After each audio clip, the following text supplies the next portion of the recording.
Jamaah. Yeay. Oh jamaah. Yeay. Alhamdulillah. Boleh dong tepuk tangan lagi dengan semangat. Masya Allah, tabarakallah, kita masih di Islam itu indah. Temanya juga masih sama ya. Masa lalu seperti hantu. Tapi semoga dengan apa yang sudah dipelajari dari guru-guru kita, insya Allah masa lalu kita semakin indah. Bukan masa lalunya ya, masa depannya ya. Baik. Ustadz Syam. Yeah. Gara-gara ngomongin masa lalu jadi kepleset lagi. Tadi ada yang nanya tuh gini loh. Katanya ketika dia ngeliat foto lama tuh hatinya sesek gitu. Kenapa nggak dihapus sih? Ya itu dia masalahnya. Aduh. Itu apa pertandanya? Apakah sebenarnya Allah tuh udah nyiapin hidup yang baru, kenapa dia sesek? Tapi foto apa sih sebenarnya bikin sesek tuh? Nggak tahu nih. Ya makanya aku juga penasaran pertanyaan itu gitu. Coba mohon penjelasannya Ustaz Syam. Baik, terima kasih Mas Soni, tapi guruku Ustaz Maulana, Ustaz Romla, para alim ulama, para jamaah yang dimuliakan Allah Subhanahu wa taala, setiap melihat memori masa lalu hatinya langsung sesek. Apakah itu tandanya kita harus belajar melepaskan dan yakin bahwasanya Allah sudah menyiapkan atau Allah sudah menyiapkan hidup yang baru. Kita ini hidup tidak satu kali. Setelah dari alam dunia berpindah ke alam barzakh, setelah itu pindah lagi sampai nanti bahagia ketika kaki kita sudah melangkah masuk ke surganya Allah Subhanahu wa taala. Amin ya rabbal alamin. Sehingga memang Nabi sudah sampaikan, kullukum musafirun, kalian semua itu adalah musafir. Musafir itu capek. Makanya di dunia ini capek dengan masa lalu, khawatir dengan masa depan, gelisah hari ini, semua ada. Tadi disebutkan ayatnya, wala nabluwannakum bisyai'im minal khaufi wal ju'i wa naqsin minal amwal wal anfusi wath thamarat wa basyiris sabirin. Emang yang selamat itu yang sabar. Sabar apa? Sabar ketika teringat masa lalu, maka berusaha menjadi yang lebih baik lagi. Mukmin yang cerdas itu, mukmin yang baik itu adalah yang hari ini lebih baik daripada hari kemarin. Dan jadikanlah setiap harimu adalah hari yang terbaikmu. Kenapa? Kita tidak pernah tahu, Bu, sholat mana kita sholat yang terakhir. Tadi kita udah sholat subuh, kita nggak tahu besok masih bisa sholat subuh atau tidak. Ntar kita sholat duhur, apakah duhur itu duhur terakhir?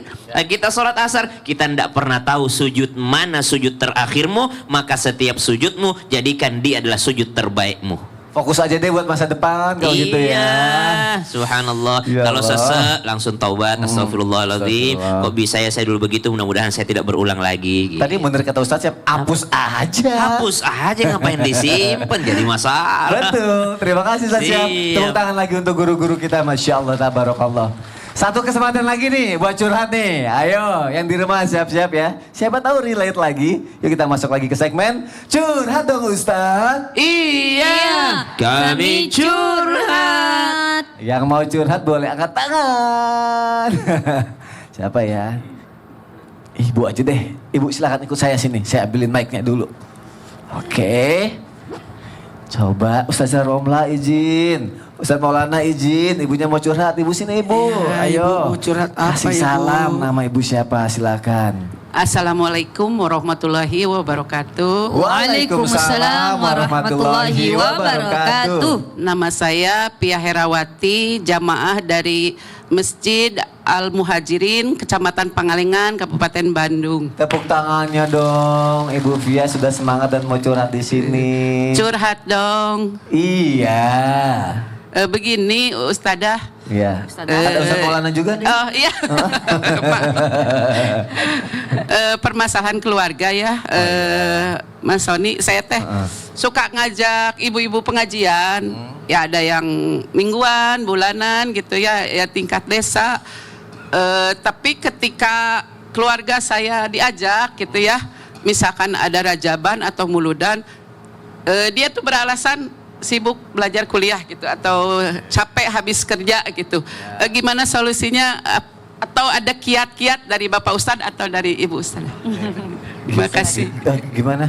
Silakan Ustadz Ramla. Ya tinggal dari sini juga bisa. Silakan Ustaz Ramla. Gak harus kegeser. Sibuk banget kayaknya. Jadi gini, buat semuanya dengerin baik-baik. Gini, kalau terlalu dekat bisa dibaca nggak?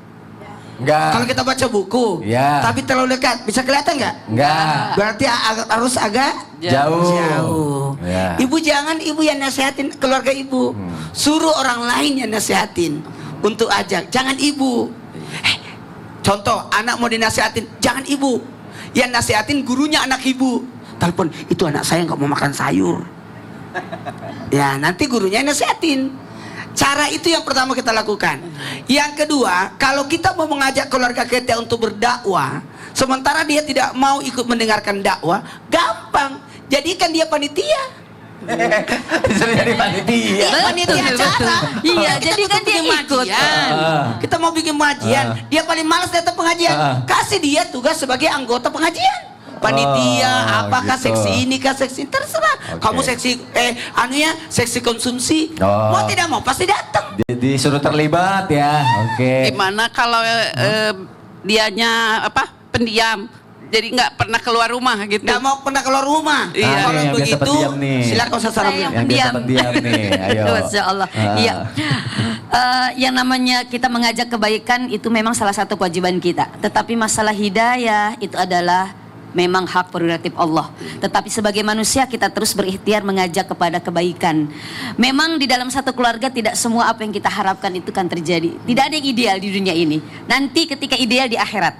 Di dunia. Nah, ketika di dalam Al-Quran banyak sekali mengajarkan keluarga ada yang baik tetapi ternyata skillnya tidak baik. Jadi yang terpenting ibu jangan pernah berhenti untuk terus mengajak, jangan juga berhenti untuk terus berdoa, mendoakan mereka agar mereka diberikan hidayah untuk selalu ikut dalam pengajian, untuk selalu mendapatkan nasihat-nasihat dari guru-guru sehingga hatinya insya Allah akan lebih tenang dan mendapatkan hidayah dari Allah Masya Subhanahu Wa Taala. Allah. Biar lebih tenang lagi coba kita dengarkan kata-kata hari ini dari Ustadz Syam. Silakan Ustadz. Masa lalu yang membuatmu menjadi orang yang lebih baik itu adalah kebaikan. Tapi masa sekarang yang membuatmu terjebak dan tidak mau melakukan perbaikan itu sesungguhnya adalah kemunduran.